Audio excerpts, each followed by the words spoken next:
नमस्कार, स्वागत है आपका स्पोर्ट्स टाइम जेके में। जिस तरीके से मैंने आपको पहले भी बताया था कि जम्मू कश्मीर स्पोर्ट्स को लेकर जो है नई हस्तियों के साथ हम बातचीत करेंगे।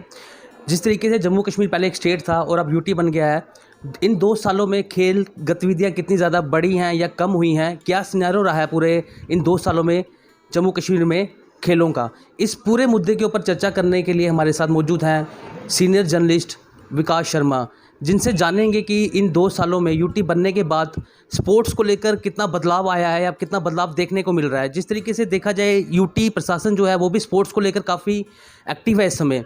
तो इस पूरे मुद्दे के ऊपर जो हम बात करेंगे विकास जी से, तो हमारे साथ आज स्टूडियो में वो जुड़े हैं। सबसे पहले विकास जी, मैं आपको स्वागत करता हूँ आपका। नमस्कार जी, धन्यवाद, बहुत बहुत धन्यवाद। सर। 2 सालों में क्या देखते हैं आप स्पोर्ट्स को लेकर जम्मू कश्मीर, खासकर यूटी में? देखिए, यहाँ तक 5 अगस्त 2019 के बाद यहाँ पे खेलों के स्तर की बात है तो मैं ये समझूंगा कि काफ़ी सुधार आया है। ऐसी बात नहीं है, पहले भी था, लेकिन अब थोड़ी प्रक्रिया तेज़ हुई है। उसका एक कारण ये है कि जो सेंट्रल ग्रांट्स जो आती थी, जो केंद्र सरकार से, जो जम्मू कश्मीर पहले राज्य को आती थी, आजकल एडमिनिस्ट्रेशन को आ रही हैं, उनका वो ग्रांट्स जो हैं वो आजकल यहाँ पे इंफ्रास्ट्रक्चर तैयार करने के लिए उनका प्रयोग हो रहा है और ये एक अच्छी बात है।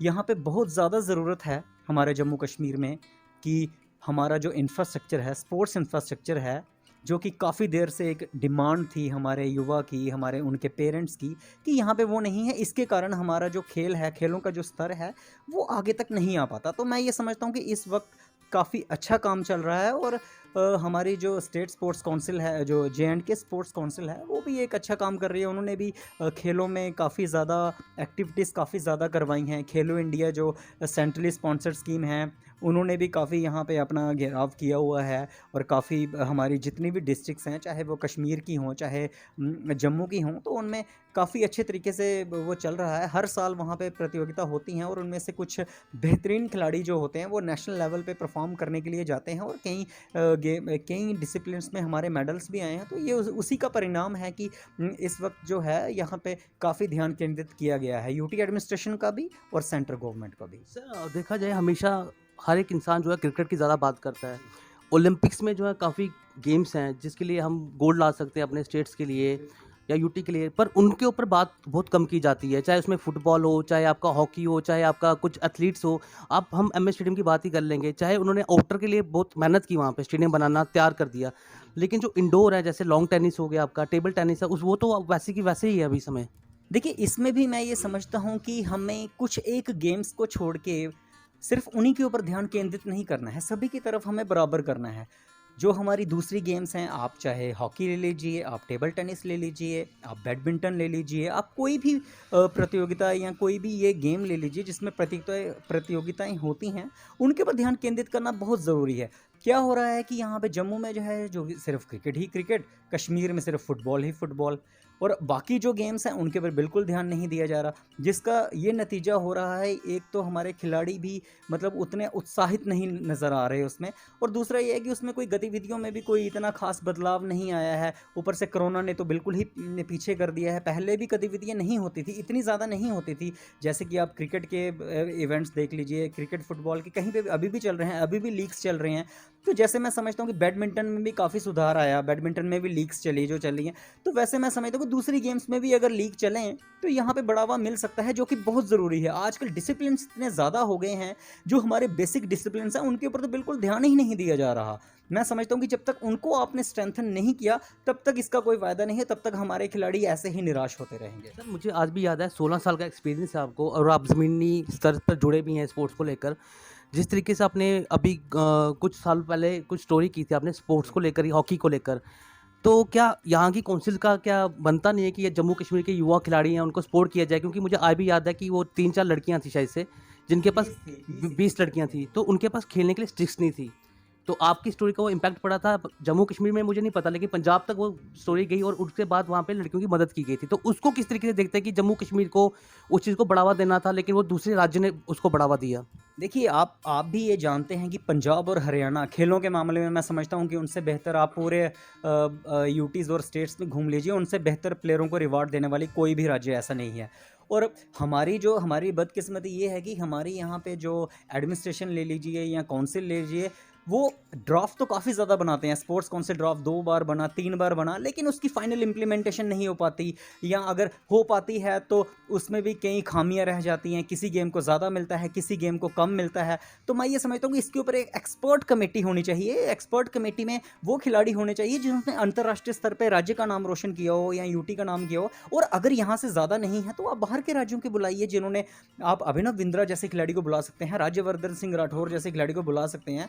आखिर उन्होंने, हमें खिलाड़ियों का भला ही चाहिए। तो मेरे ख्याल से अगर वैसे प्लेयर आए, और यहाँ से कई ऐसे प्लेयर हैं जिन्होंने इंटरनेशनल लेवल पे परफॉर्म किया गया है, लेकिन उनको जो रिकग्निशन मिलनी चाहिए थी वो नहीं मिली, और यही कारण है कि वो कभी बाहर की यूनिवर्सिटीज़ में एडमिशन ले लेते हैं, कभी बाहर में नौकरियां करते हैं। कई ऐसे खिलाड़ी हैं, मैंने उनके ऊपर काफ़ी सारी स्टोरीज भी की हैं, और हाई कोर्ट ने उसका नोटिस भी लिया, लेकिन अभी भी मैं समझता हूँ कि बहुत कुछ करने की ज़रूरत है, जिसके कारण हम इनको रोक लगा सकें, ताकि ये खिलाड़ी हमारे यूटी का नाम रोशन कर सकें, ना कि वहाँ से बाहर तो आगे ही वहाँ के खिलाड़ी नाम रोशन कर रहे हैं। सर विकास जी, जिस तरीके से खिलाड़ी अपनी मेहनत के दम पर जो है वो आगे बढ़ता है, मुझे जहाँ तक लगता है जम्मू कश्मीर में उनको वो सुविधाएं, बुनियादी सुविधाएं नहीं मिल रही हैं। क्योंकि आपको शायद से याद होगा 7-8 साल पहले जब ध्यान सिंह जी होते थे यहाँ पे, बहू जी होते थे, तो एक टीचर होता था 100 स्टूडेंट्स पे, और वो एक खेल नहीं बल्कि कई खेलों का कोच हुआ करता था। तो उसको देखकर कैसा लगता है आपको, क्योंकि वो बदलाव अभी आया है या नहीं आया हुआ है? देखिए, अभी भी आप समझिए कि आप नीचे स्तर से अगर आप शुरू हो जाएं, department of youth services sports से, जहाँ से स्कूलों पे स्तर पे होता है, फिर उसके बाद आप कॉलेज लेवल आते हैं, फिर यूनिवर्सिटी लेवल आता है, तो मैं ये समझता हूँ इन तीनों जगहों पे एक सिनर्जी होना बहुत ज़रूरी है। यहाँ पे यूथ सर्विसेज स्पोर्ट्स का सबसे बड़ी जो बदकिस्मती यहाँ पे यह है, यहाँ पे कोऑर्डिनेशन की बहुत ज़्यादा कमी है। यहाँ पे कोई भी, अगर यूथ सर्विसेज स्पोर्ट्स डिपार्टमेंट के पास, उनके पास स्टाफ है, तो उनके पास अपना इंफ्रास्ट्रक्चर नहीं है। स्पोर्ट्स काउंसिल के पास गेम्स हैं, उनके पास स्टेडियम्स हैं, तो उनके पास अपना स्टाफ नहीं है। तो मैं ये समझता हूँ कि अगर ये दोनों मिलजुल के करें तो काफ़ी ज़्यादा इसमें मतलब ये चीज़ हल हो सकती है। लेकिन मैं फिर भी यही कहूँगा कि हमारी यूटी एडमिनिस्ट्रेशन को काफ़ी कुछ सोचना पड़ेगा। अभी भी काफ़ी दूर है, अभी लक्ष्य काफ़ी दूर है। हम सिर्फ आप इंफ्रास्ट्रक्चर तैयार कर लें और एक बिल्डिंगें बनाने से कुछ नहीं होता। अब कोच आप देखिए, जब कोई प्रमोशन होती है किसी कोच की, तो कोच की जगह खाली हो जाती है। एक सब्स्टिट्यूट होने चाहिए, आपके पास प्रॉपर बैकिंग होनी चाहिए स्पोर्ट्स की। अगर कोई एडमिनिस्ट्रेटिव पोस्ट पे कोई अगर कोच चला जाता है, तो उसका बाद में कोई कोच ही अवेलेबल नहीं होता, बच्चे सिर्फ आते हैं और उनका बस ऐसे ही होता है और वो कुछ सीख नहीं पाते वहाँ पे। तो ये एक बहुत बड़ी समस्या है, इसको सुलझाना पड़ेगा। स्पोर्ट्स और पॉलिटिक्स जब मिक्स हो जाए आपस में, और जो अच्छे कोचेस हों, जो जिनको एक्सपीरियंस है खेलने का, जिन्होंने राष्ट्रीय स्तर हो या इंटरनेशनल लेवल पे बहुत अच्छा किया हो, उनको अधिकारी के रूप में देखना पसंद करना चाहिए इंसानों को, या मतलब जो पॉलिटिकल लीडर हैं जो वो सामने आ जाए? देखिए, सबसे बड़ी, अगर आप वाकई में सीरियस हैं कि यहाँ पे स्पोर्ट्स ही होना चाहिए, तो मैं ये समझता हूँ आपको हरियाणा की तरह, पंजाब और हरियाणा की तरह, देखिए वहाँ पे स्पोर्ट्स यूनिवर्सिटी बनी, वहाँ पे किसी पॉलिटिशियन को नहीं बनाया गया हेड, वहाँ पे कपिल देव को बनाया गया, जिन्होंने हमारे कंट्री को पहला वर्ल्ड कप, विश्व कप जिताया। और वैसे ही यहाँ पे ज़रूरत है। अगर आपको यहाँ पे उस लेवल का प्लेयर नहीं मिलता है जिसको आप यहाँ का इंचार्ज बना सकें, या उसको कहें कि आप इसके ऊपर एक पॉलिसी बनाइए, तो आप बाहर का खिलाड़ी मंगवा सकते हैं। बहुत सारे खिलाड़ी हैं जिन्होंने अंतर्राष्ट्रीय स्तर पे अपना नाम किया है, वो हमारे राज्यों के, हमारे जो यूटी के खिलाड़ियों के लिए काफ़ी अच्छा कर सकते हैं, और वो सोच सकते हैं, उनके पास काफ़ी प्लान्स होंगे ये सब करने के लिए। सर आखिरी सवाल है, काफ़ी दिल से देखा आपने, नज़दीक से देखा है स्पोर्ट्स को, तो अपने एक्सपीरियंस क्या शेयर करेंगे आप एसोसिएशन के साथ, चाहे काउंसिल हो, कि किस तरीके से जो है बदलाव स्पोर्ट्स को लेकर हो सकता है?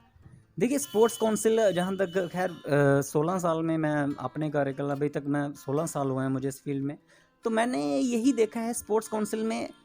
सबसे बड़ी बात यह है कि स्पोर्ट्स काउंसिल में जो भी टॉप पोस्ट पे जो भी आते हैं, मैं ये समझता हूँ कि जब तक किसी ऑफिसर को, या जो भी सेक्रेटरी या जो भी बड़ी पोस्ट है, मैं समझता हूँ उन्होंने काफ़ी अच्छा काम किया, हर एक ने अपनी तरफ से काफ़ी कोशिश की। लेकिन मैं ये समझता हूँ कि कोशिशें सबसे जो मैं समझता हूँ सबसे दिक्कत वाली बात ये है कि जब तक किसी ऑफिसर को समझ आती है पूरे सिस्टम की, तब तक वो ट्रांसफ़र हो जाते हैं। ये सिस्टम को अगर आपने करना है तो पूरा उस तरीके से उसको एक प्रॉपर स्ट्रेटजी बनानी पड़ेगी। ये जैसे 5 ईयर प्लान होता है एक, उसके तक कम से कम 5 साल तो एक मौका देना चाहिए। मैं समझता हूँ कि जब 2.5 साल में, अब जैसे प्राइम मिनिस्टर डेवलपमेंट प्रोजेक्ट है, एक सेक्रेटरी आते हैं, जब तक अभी मिडवे में होता है तो एक नए आ जाते हैं, उनको फिर से वो फाइलें दोबारा से देखनी पड़ती है। तो मैं समझता हूँ कि 5 ईयर टेन्योर एक फिक्स होना चाहिए एक सेक्रेटरी स्पोर्ट्स काउंसिल का, और एक कमेटी जो प्रोजेक्ट्स हैं, प्रोजेक्ट मॉनिटरिंग कमेटी होनी चाहिए, वो देखेगी प्रोजेक्ट कहाँ पे पहुँचे हैं, उनकी पूरी फंक्शनिंग, और महीने की वीकली मीटिंग होनी चाहिए। तो ये सारी चीज़ें मुमकिन हो सकती हैं, हमारे यहाँ खेल का स्तर भी बढ़ेगा और हमारे खिलाड़ियों को भी प्रोत्साहन मिलेगा। थैंक यू सो मच विकास जी हमसे बात करने के लिए। होप है कि हम नेक्स्ट एक अच्छा पैनल बैठा के जितने कोचेज़ हैं जम्मू कश्मीर के उनसे अब डिस्कस करेंगे कि किस तरीके के यहाँ पे जो है उनके खेलों को बढ़ावा दिया जा सके।